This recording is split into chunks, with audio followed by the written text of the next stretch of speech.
Thank you for listening to the podcast. I hope you're enjoying it. If you do, can you please subscribe on whatever channel you're listening to? I'd really appreciate it. It helps get our information out there. Okay, so today's episode is chapter 5 of Think and Grow Rich. We started this series and we're going to get through it one by one. All right, so chapter 5 is talking about specialized knowledge. And first, I want to say that we're not talking about a formal education, right?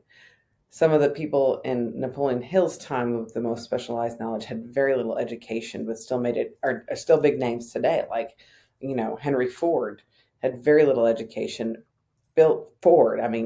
So it's not that it's a formal education or something that you have to go to school for. Same thing with Thomas Edison, right? Everybody knows the name Thomas Edison.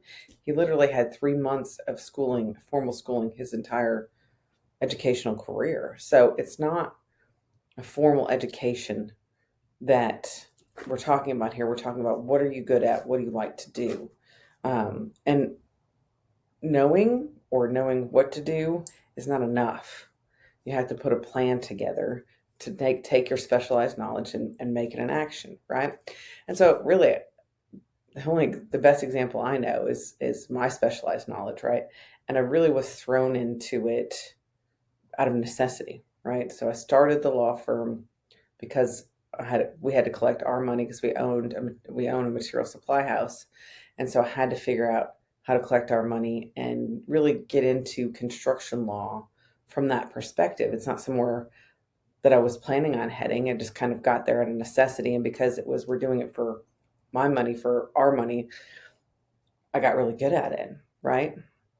Well, and I enjoy doing it because I'm good at it. And so that really became my specialized knowledge. And for me, it is based on the fact that I grew up in the construction industry and I have a law degree, right?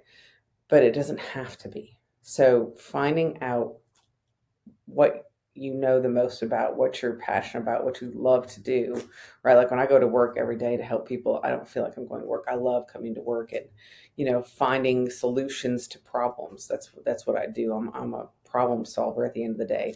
I write contracts for contractors to help prevent problems, right?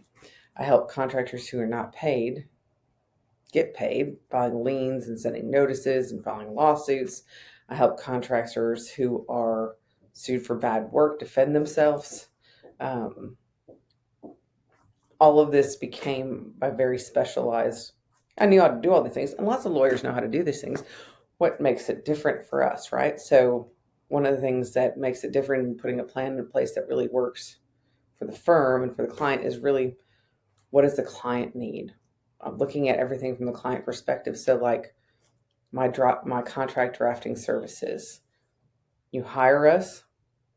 You have an initial meeting about, some of the things we recommend to put in your contract, things that are important to your trade to put in your contract.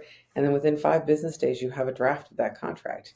It's a flat fee on time, every time.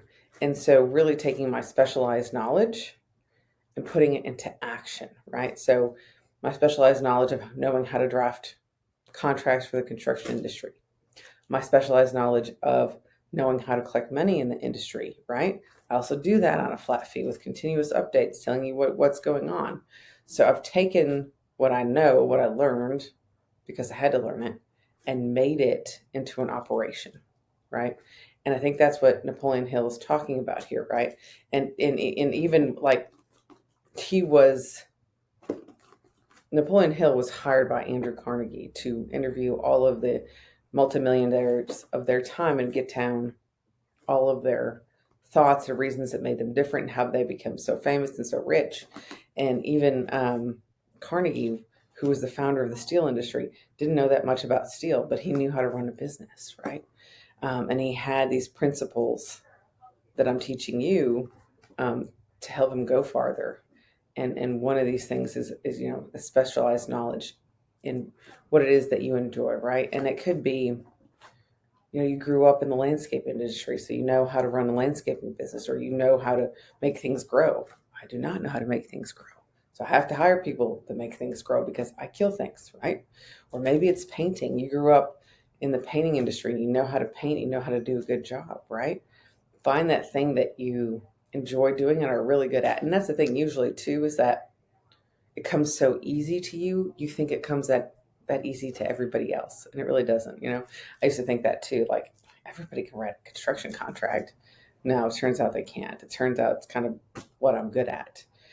It feels when you're specialized on it because you're good at it, because you know it's like secondhand knowledge. It feels too easy to be the thing that you're supposed to do. Right? Never wrong. When you start a painting company or when you start a landscaping company, you very fastly move from, if you're good at it, doing the actual work to then figuring out how to run a business, right? Which removes you from the actual work, and then figuring out how to set up processes and all of the things that go with that to run a successful business. But I think you start with the thing that comes easy to you, the thing that you know that you're good at.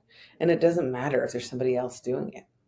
I promise you, no one else is going to do it like you do it. You have a special skill set that you're supposed to share with the world, and that's your specialized knowledge. And there could be multiple people that do that. I mean, there's tons of people that practice construction law. I do it this way, right? There's tons of people that are landscapers, or there's tons of people that are home remodelers. But the way you do it is different than the way they'll do it.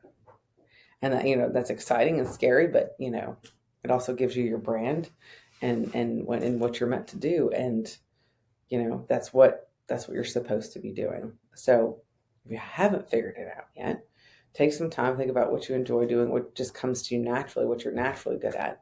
And that's usually where you need to head. Or you're like me and you're kind of thrown into a situation where you have to figure out, and that it becomes your passion, right? And you can look back and think of like, oh, all of this kind of lines up perfectly. My growing up in the construction industry, going to law school, and then kind of moving into construction law gave me the perfect background for it. But it's really finding your particular specialized knowledge, formal education or not, and then knowledge by itself won't do anything. You have to take that knowledge and make it into a plan, make it solve a problem, make it, and then when you're doing that, really think of your customer's perspective.